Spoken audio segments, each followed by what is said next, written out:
Gua kolaborasiin dia pas lagi tidur. Balik lagi di kakak kan? Keluh kesah ngaco, langsung aja bacain cerita dari kalian lagi. Halo bang, gue mau cerita sedikit tentang pengalaman gue nih. By the way, sebut saja nama gue Kiki, dan cerita ini tentang gue dan temen gue. Panggil aja dia Fatah. Jadi cerita ini tentang hubungan gelap kita di suatu ponpes.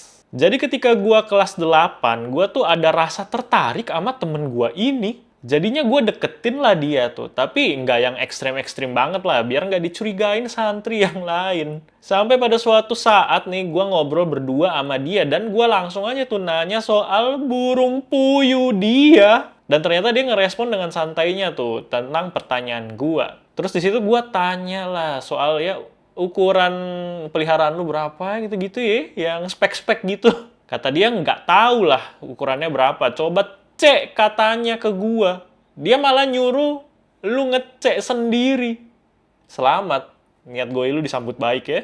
Dan akhirnya gua masukin tangan gua ke dalam ononya. Terus di situ gua bilang lah tuh, lu pernah kolaborasi nggak, Fat? Dia jawab pernah tapi sendiri. Dan bodohnya gua karena Shanghai gitu ya, gua nawarin ke dia mau nggak gua kolaborasiin. Di situ dia bales tuh, tapi nanti gantian ya. Di situ gue agak kaget tuh, karena nih bocah baru kelas 8 kok gede amat rumahnya kali. Setelah selesai gue kolaborasiin dia, kita nggak ngobrol tuh buat sementara waktu ya, dalam waktu yang cukup lama. Sampai akhirnya dia nagih kapan giliran dia gitu, buat kolaborasiin gue. Tanpa pikir panjang di malam harinya kita gas lah tuh. Dan langsung gantian tuh setelah gua bantu dia, dia juga bantu gua tuh. Setelah kejadian itu gua sering selip-selip nyempetin buat pegang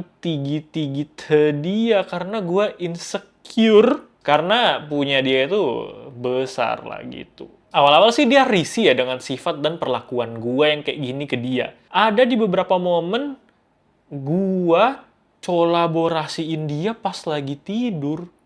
Dia sempat kesel sama gua tuh dan jauhin gua, tapi lama-kelamaan dia juga nyaman. Bahkan terkadang dia yang minta dan narik tangan gua ke dia. Sampai pernah ketika gua lagi sakit nih ya, dan kebetulan gua lagi Shanghai. Lu pilih mau sakit apa Shanghai, bro?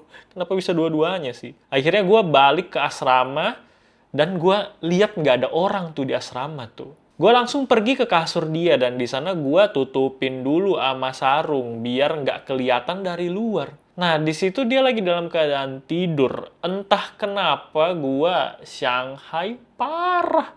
By the way, ini kejadiannya pas gue kelas 9.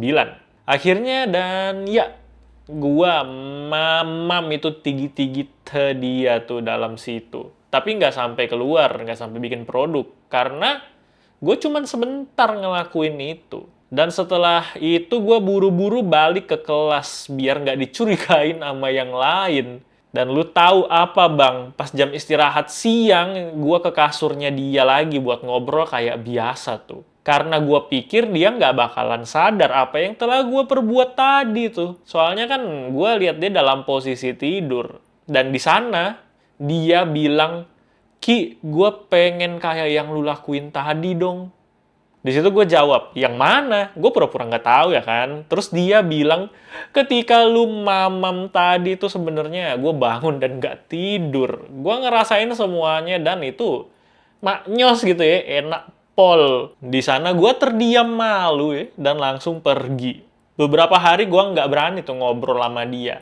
Namun, ada suatu malam gue sakit dan dia juga sakit. Cuman kita berdua tuh di sana dan akhirnya kita ngelakuin hal itu lagi. Lu kalau sakit ke dokter kayak minum obat kayak apa kayak malah ngegoy. Gue nggak tahu lah. Kasur gua sama dia itu sebelahan bang. Jadi gue pindah ke kasur dia lalu masuk ke dalam selimutnya dan di sana gue ya makan tigi-tigi gitu ya dan aduh kis-kis. Sampai akhirnya dia bikin produk tuh, es krim Walls tuh di dalam situ. Gue selalu minta dia buat kasih tahu kalau misalnya udah mau jadi tuh es krimnya. Biar gue lepas dan gak bikin es krim dalam TKP, nggak mau. Nah, tapi ini pernah juga ketika kita lagi di villa karena ada acara sekolah, kita ngelakuin hal yang sama di kamar berdua. Tapi bedanya dia bikinnya di dalam TKP tuh. Dan rasanya asin, manis, tapi lebih ke asin dan amis. Di situ gue marah lah karena kenapa sih dia nggak bilang gitu ya kalau mau bikin, dan ya dia cuma minta maaf. Dan kita sering ngelakuin hal-hal ini, tapi lebih sering cuma sebatas collab bareng aja.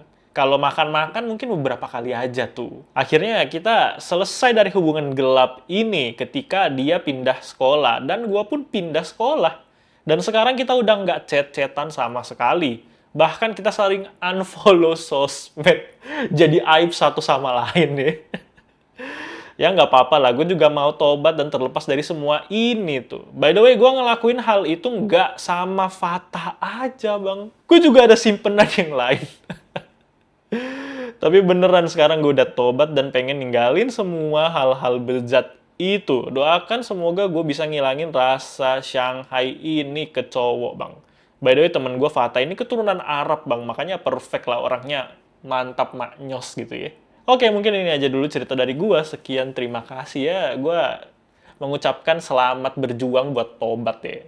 Di mana ada niat, di situ ada jalan, bro. Oke? Tapi lebih bagus lagi lu jangan ngegoy dari awal sih kalau bisa sih. Cuman kalau udah terlanjur ya udah lu tobat aja kali ya.